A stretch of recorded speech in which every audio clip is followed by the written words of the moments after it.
A Freeman cardiologist urges people to get a COVID vaccine as a way to prevent life-threatening heart issues. President Biden meets with Senate Democrats on Capitol Hill as he tries to push forward his infrastructure plan. I'm Natalie Brand with details of a new spending deal, plus why the process is far from over. The 4 states' most watched news starts now. COVID-19 cases and hospitalizations are on the rise in the 4-state area, and it's a major cause for concern for the coronavirus team at Joplin's Freeman Hospital.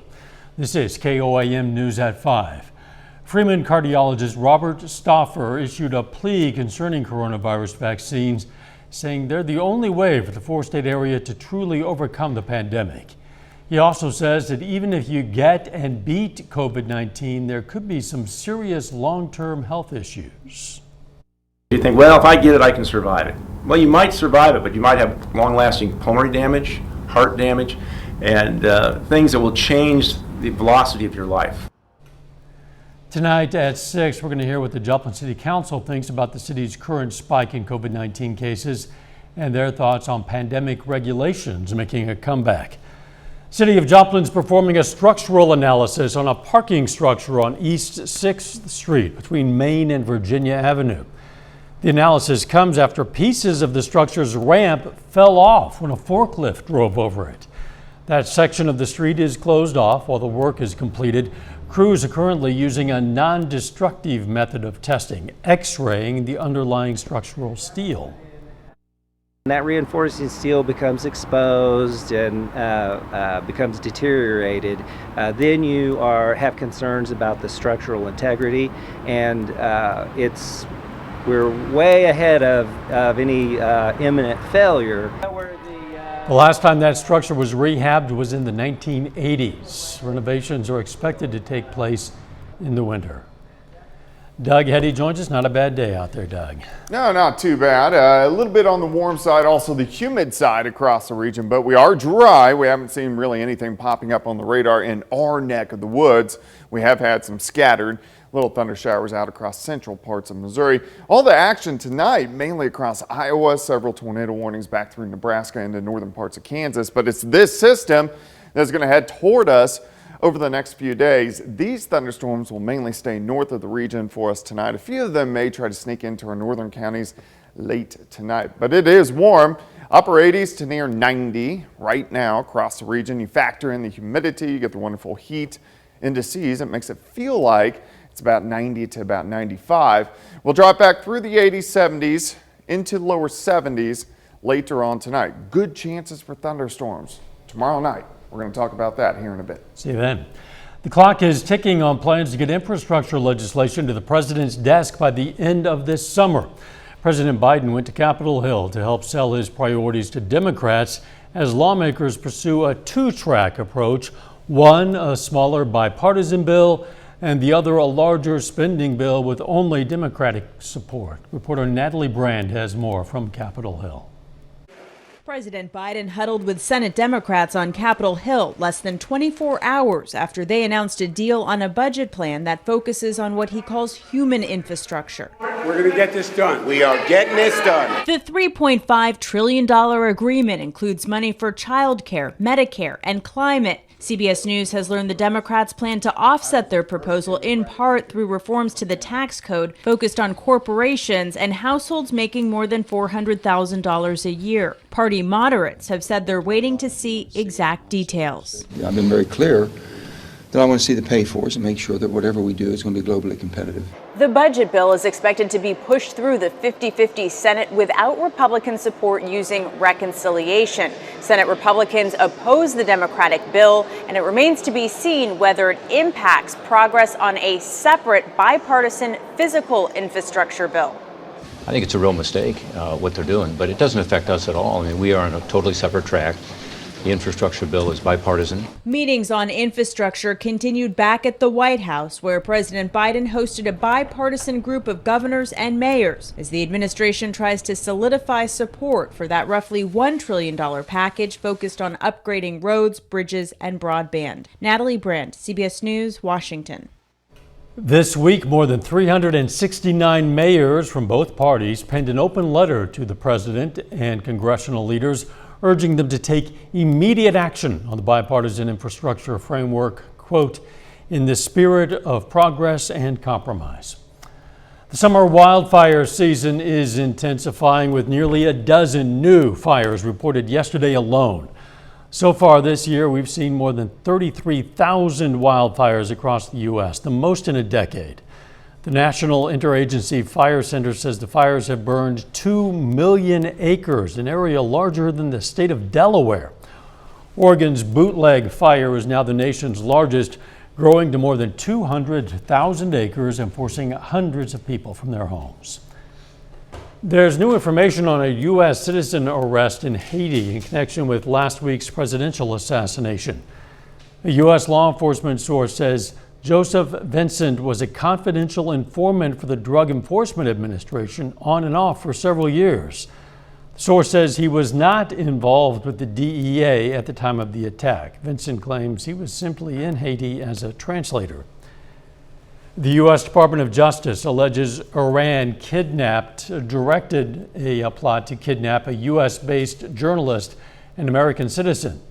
The DOJ says Iran tried to lure Masih Alinejad back to Iran as retaliation for her freedom of expression. Alinejad, who is from Iran, is an outspoken advocate for women's rights and a critic of the Iranian regime. 4 Iranians have been charged in the plot. Coming up in Health Watch, a grim prediction from the CDC. COVID hospitalizations are predicted to rise for the first time in months. I'm Michael George with the reasons why and how the White House is using star power to help young people get vaccinated. And later, with rising consumer prices, people looking to travel are also looking for savings. Topping today's Health Watch, concerning numbers on the potential impact of COVID on breast cancer survival rates. Researchers fear the pandemic could be to blame for nearly 2,500 additional breast cancer deaths in the U.S. by 2030. A study in the Journal of the National Cancer Institute shows pandemic shutdowns and precautions reduced mammograms by 80%. Doctors say treatment also suffered significant delays. For the first time since the spring, the CDC is now predicting an increase in hospitalizations nationwide from COVID-19. In an effort to stop the spread among younger Americans, the White House is getting help from a teenage pop star. Michael George reports from New York. Pop star Olivia Rodrigo stopped by the White House Wednesday to lend her support to help vaccinate young people. I am beyond honored and humbled to be here today to help spread the message about the importance of youth vaccination.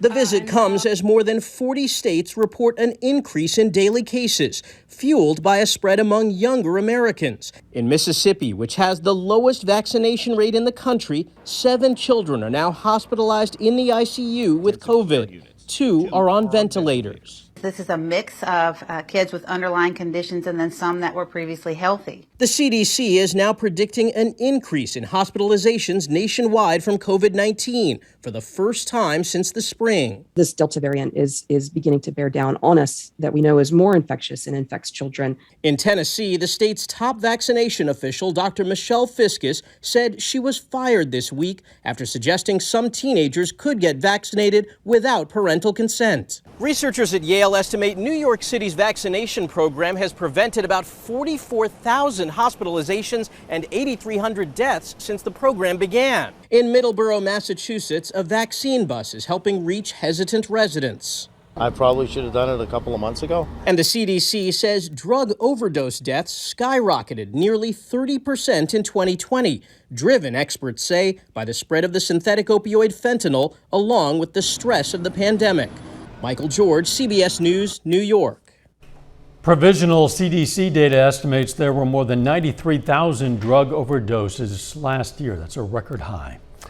Not everyone packed on pounds during lockdown. A new ranking breaks down the fittest cities in the U.S. For the 4th year in a row, the American College of Sports Medicine has deemed Arlington, Virginia, the fittest city. Data shows 86% of adults in the Washington, D.C. suburb reported working out within the last month. Minneapolis, Seattle, and Denver also made the list of top fit cities. And that is a look at today's health news. A little bit later, our pet vet on call. Hi, I'm Dr. Eva Dudek from Parsons Pet Hospital. Coming up, we're going to tell you what cats, giraffes, and camels have in common. Plus, thunderstorms really increasing for us over the next 24 hours. We're going to take a look at that coming up next. Well, it definitely turned out to be another warm, humid day for us today, so it felt pretty muggy. It still feels muggy and sticky across the region. We're going to see that as we go through the evening hours. Most of us right now sitting into the upper 80s to near 90 degrees once you get out into southeastern Kansas, but in general 88 to about 90 across the board. You factor in the humidity, you get the heat indices, the way it actually feels to your skin. 92 in Stockton, 93 at Grand Lake, 91 in Pittsburgh. Neodesha, it feels like 96 degrees, but it looks good. 7th and range line, we're looking north and west. 88 southwesterly winds, a little breezy today, 15 to 20. You can see our feels like temperature sitting at 91 degrees in Joplin.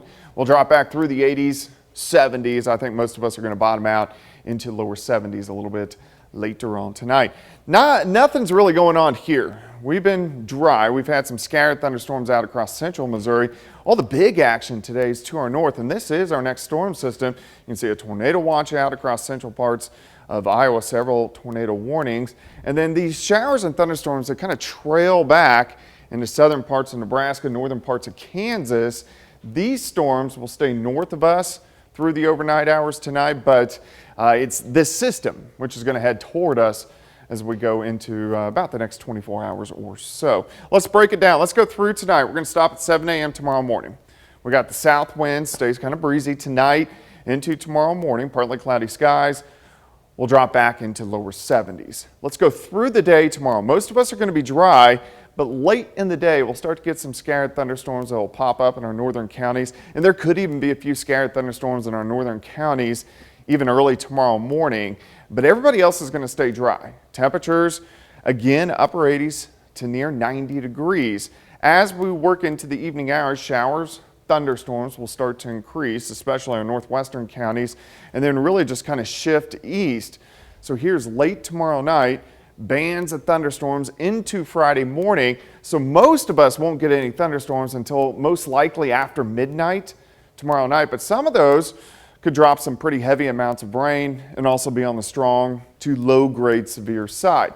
So we're looking at Friday morning. We start the day scattered showers and thunderstorms, and then a few additional ones try to pop up during the afternoon. But I think our biggest band by far is going to be tomorrow night into Friday morning, and then again scattered thunderstorms try to pop up late in the day on Friday. So rainfall with this first band, we'll have to see where those heaviest storms kind of line up, but I think most of us half an inch, maybe an inch, but there are going to be a few spots that pick up a little bit heavier amounts of rain. Let's move into the weekend.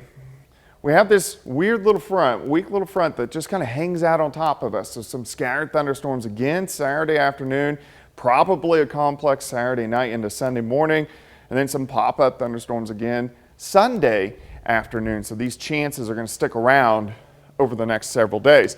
Tomorrow, mainly dry until tomorrow evening and tomorrow night. Thunderstorms into Friday morning. Temperature is pretty consistent. Most of us stay in the upper 80s all the way through about the middle of next week. Upper 80s not too bad. No, not too bad. Thanks, Tom. Coming up, looking to get away on a discount. First, though, we honor a local World War II veteran. Frank Stanton served in the U.S. Navy from 1941 to 46. The Southwest City, Missouri native fought in the Battle of Midway, and we salute Bosun's Mate First Class Frank Stanton, a four-state hero. Topping Consumer Watch, employers are planning for a hiring spree in the second half of the year. According to management consulting firm Robert Half, 51% of companies plan to add new permanent jobs.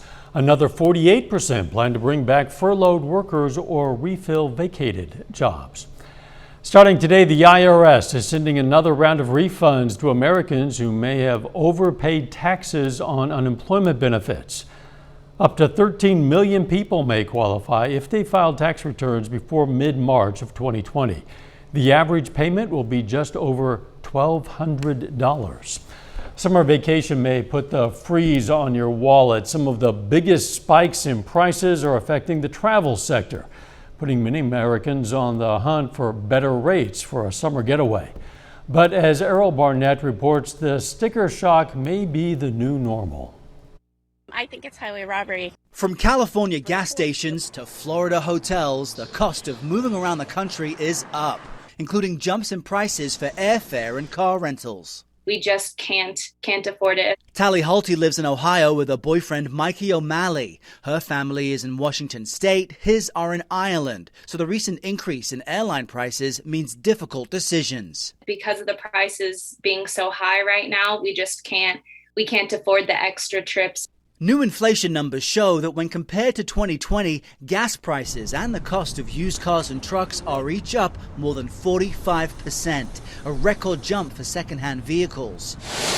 Air travel is up more than 24%, and the cost of a hotel room up almost 17%. This is a phenomenon that is across the entire economy.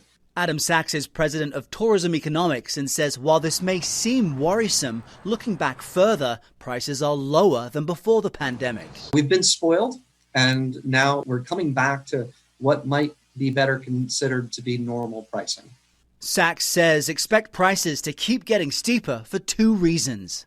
Partly because we're not fully back to where we were pre-pandemic, both on airfares and on hotel prices, but also because wages are rising in the industry. Because it's been difficult to bring employees back. Frustrated travelers may have to get used to our new normal.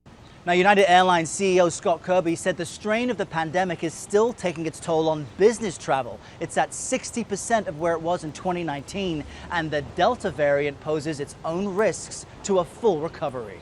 Errol Barnett, CBS News at Reagan National Airport. Hordes of vacationers, along with government bailout money, helped beef up Delta Airlines' bottom line in the second quarter.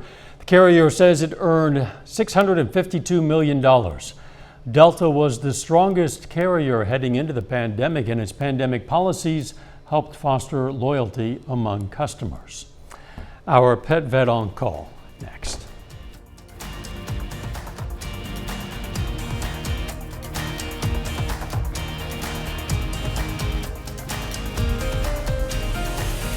The CBS Evening News is next. Then on KOAM News at 6, we're going to have more of the push from a Freeman cardiologist for people to get vaccinated for COVID-19 to prevent heart disease. Plus, Missouri's governor signs a new law to gradually raise the state's gasoline tax over the next 5 years. And Crowder College's esports program hosts a day camp for kids getting into competitive gaming. Stay with us. CBS Evening News, KOAM News at 6. Animals that look very different can have more in common than you might suspect. Today, our pet vet on call has a fun fact for us about cats, giraffes, and camels. All four-legged animals walk by placing their feet together in a diagonal pattern, like right front foot, left hind foot, left front foot, right hind foot. But the cat, along with the camel and giraffe, walk by moving their feet parallel. So left front, left back, right front, right back. It's almost like a pace, only it's at a walk and it's a 4-beat gait. It's interesting. If you have a question about a weird habit of your pet, maybe a health concern, just send it to petvet@koamtv.com. Dr. Eva Dudek from the Parsons Pet Hospital answers a different question or brings us a fun fact every Wednesday right here on KOAM News at 5. All right, let's check out our picks of the litter for the week. From the Joplin Humane Society, we've chosen a female kitten named Emerald. And from the Southeast Kansas Humane Society, we've chosen this 3-year-old female Labrador Retriever mix named Marigold. If you're looking for a pet, why not check out your local Humane Society? They always have a bunch of them. Marigold and Emerald. Unusual names. Yeah, cute but you can pets. name them whatever you want. Absolutely. Once they're yours, they are yours to name. Yep. The weather. Looks pretty good for us tonight. We're going to be warm. We're going to be humid. We'll drop back into lower 70s. A little breezy tonight and tomorrow. Scattered thunderstorms, but most of us are going to be dry during the day tomorrow. This is mainly tomorrow evening and tomorrow night. And chances sticking around into the weekend. Thanks, Doug, and thank you for joining us. The CBS Evening News is next. And of course, we're going to be right back here for KOAM News at 6. See you then. Let's make it a great evening.